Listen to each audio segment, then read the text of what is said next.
Hey folks, this is Riker with another gameplay video for Warhammer 40k Inquisitor Martyr. This is part 3 in our 3-part series on this game. In part 1, we gave an overview of this game, what makes it similar and what makes it different to other action RPGs, and why I say this game is like Diablo in space. In our second video, we showed off some gameplay for one of the 3 classes, and in this video, we're going to show off gameplay for the other 2 classes, as well as gameplay that's a little higher level, and things really start going faster. We're going to thank Neocore Games for sponsoring this series, and if you're interested in finding out more about this game, you can follow the link in the video description. Alright, so the gameplay we're going to be showing now, to start with, is the Assassin. This is a melee build on the Assassin. Right away you can see this gameplay is blitzing. This is far faster than the lower level gameplay.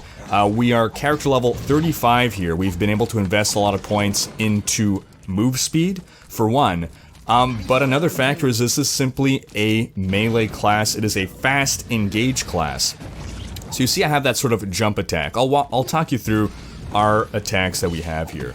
So the primary and secondary it's attacks. I'm using a two-handed sword here. The primary fire, the primary attack with a left click, is a single target attack. The second attack, the right click, that is an area attack. Then we also have on 1 and 2, on cooldown, number 1 is single target, and it's sort of a fast sprint. I just did it right there, fast sprint blitz attack. And number 2 is that giant leap to engage. It applies a big area and a big area damage and a dot, a damage over time. It's poison, I believe.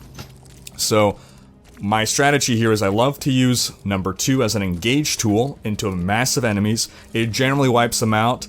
If it doesn't, and there's still some left, I'll right-click if there's multiples left. Otherwise, single-click to take care of them. Doing a little bit of backtracking here, but that's my fault. That's because I didn't pay attention to the map layout first. Right there, I laid down my ultimate. It was a bit of a waste, though, because I killed stuff so fast. But I believe, if I recall correctly, that slows time around me. So, let's say you're concerned about taking a lot of damage, a lot of heat. Bam, you lay that down. Enemy projectiles are slowed, you do your thing, you slay everything. Now my health is a little low here. My number 3, my belt power, is a personal shield. It's just about run out at this point. You can see it's that little blue above my health bar. But now we're going back here, and again, we are just blitzing through relative to the pace of our Crusader. And if you'll remember, what we mentioned when we were running with the Crusader was, you know, I like to go ranged because in general in these action RPGs, ranged is king. You can build up to do as much damage as possible. Oh, big boss right here. Check this out. Wait for this, folks. Hold on. This is worth pausing for. Did it not happen? No? Okay, I didn't kill him yet. Right. Hold on. Hold on. Execution maneuver coming up. There we go. Look at that. Look at that. Bam. Yeah, so that's awesome. I'm guessing that doesn't happen in co-op. I'm not sure how that interacts with multiplayer, given that time effectively slows down. You enter something of a little mini cutscene. But the first time I saw that, I was giddy. This is my favorite build, okay? Of the various builds that I've tried so far, this is by far my favorite. Going back to our point that we were making about, you know, when you are ranged, you can generally build to be a glass cannon, because at range, you can just basically never take damage. So you can focus entirely on offense. Proven wrong. I was proven very wrong. I am destroying things so fast. Alright, that's better use of my ultimate there. That was better use. Because things actually stayed inside of it long enough to benefit from it. But even without, like, I'm killing stuff so fast. The ultimate would have been useful, I suppose, for that big boss engagement, but it was still on cooldown at the time. Absolutely love this playstyle right here. Never even having to swap weapon. I could if I wanted to. I have I believe a sniper rifle as a backup, but this just gets the job done. It's also a more frenetic blitzing pace with regards to health. I've played this on a few different maps. On some maps, it's a little scarier. You kind of have to learn the play style, of this specific build. But tons of fun. Tons of fun.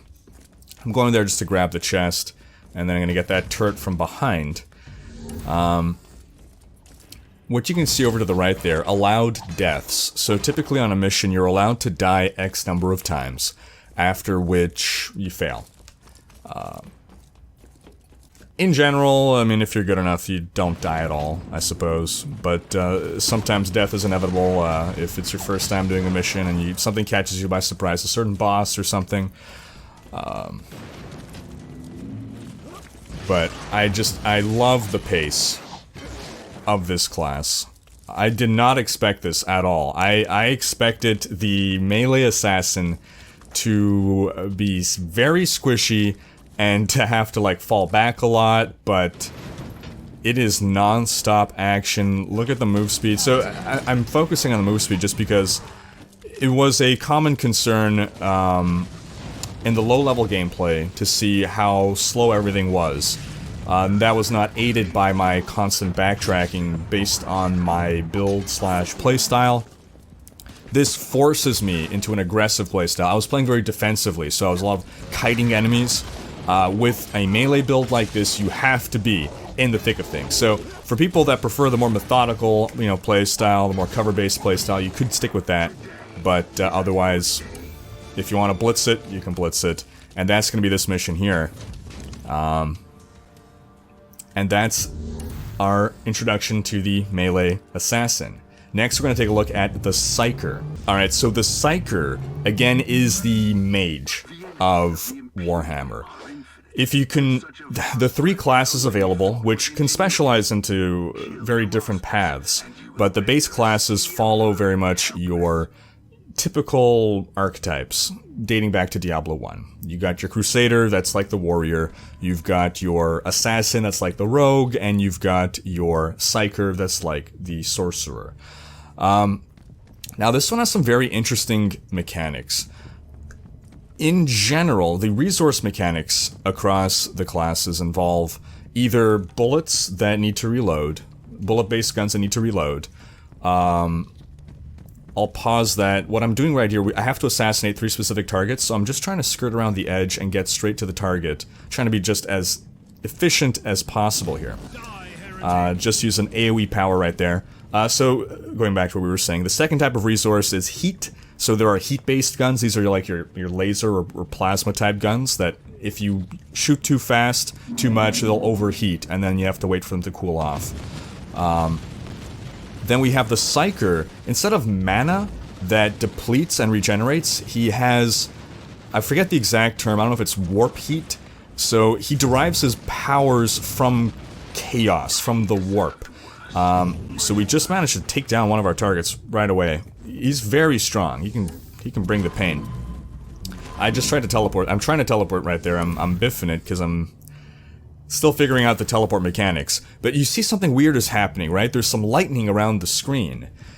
So this guy's resource, his spells generate this warp heat. And the closer you get, you see it's the number 4, there's that little gauge over there, and as it's filling up, we get more spooky lightning. That is the bad things are about to happen meter. And again, as it gets closer to full, this is from casting spells. Now you have like your base spell that depletes that, so on a hit, my left click attack, if I hit an enemy with it, it'll remove a bit of that. It naturally decays over time, but that helps drain it faster. See right there, I'm getting very close to critical levels. And what happens if you reach your max warp heat, or whatever it is, that's when bad things can happen. Right there. You see that crazy triangle laser thing?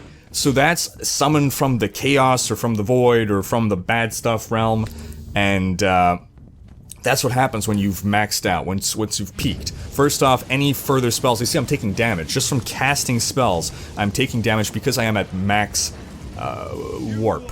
But also, anomalies will randomly happen, like I could spawn chaos demons, I can spawn damage traps, It just causes unpredictable, well, I guess there's a limited number of things that can happen, so they are kind of predictable, but random things will happen if you keep generating this warp heat while you are at max. So it's an interesting mechanic. It's something I've not otherwise seen in any action RPG. So I gotta commend the game for that. What you're not getting to see me use really here is my teleport. I really like the teleport with this character, but it caught. You see right there. No, I'm trying to cast a spell, but I've got the wall in the way, so I got to figure out the pathing there a bit. But yeah, with the Psyker, with a specific armor, my ultimate is really just a teleport, and you can use it non-stop. You can, like Diablo 2 Sorceress, teleport across the map. It's just you're generating warp heat as you're doing that. So. See, right there, I just summoned a Chaos Demon because of my use of, my not letting my stuff drain out, I suppose.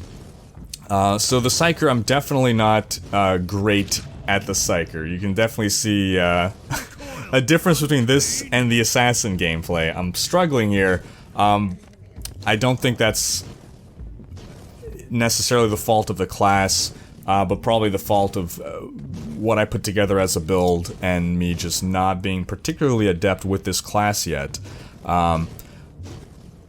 There are a number of things in speccing out this character where it's more complex than the others, in that you have psychic powers, sort of modifiers that you can apply to your skills. It's just an extra layer of itemization or character building. See right there, I finally used a teleport in a possibly useful manner, but I think those three weird things that appeared might have been from my chaos stuff. And there we go, we finally taken out the target. But I think I'm gonna just, before ending, I'm just gonna spam the teleport a bunch to show you what happens when we... What are the random things that can happen? So, the Chaos Demon, that's one of the things that can happen. I find that there were like three main things that can happen. That's the second one. So, I wasn't sure what that is. I went to stand on it. Bad move. That was like a bomb. But as you can see, just from teleporting around, just from using additional resource, it's draining my health. I'm getting hurt. Just from that, and I've specced out to regenerate life. So thankfully that's helping things out a bit. It's mitigating the health cost of my skills. But I suspect that if I did not have that health regeneration abilities, it would be a lot more painful to keep teleporting around. But yeah, that's basically going to be it. So again, 3 different classes, they all play very differently, and depending on how you specialize them, they all have grossly 3 different specialization paths, but you can even mix and match, make different things happen. But the gameplay does pick up. As you can see, level 35, things are a lot faster now, ridiculously fast on the Assassin. And again, if you're looking for more details on this game, I encourage you to check out my other videos and or follow the Steam link in the video description below. Thanks for watching. If you enjoyed this video, please share it, check out these other videos, and subscribe to join Rikers Raiders for more gaming content.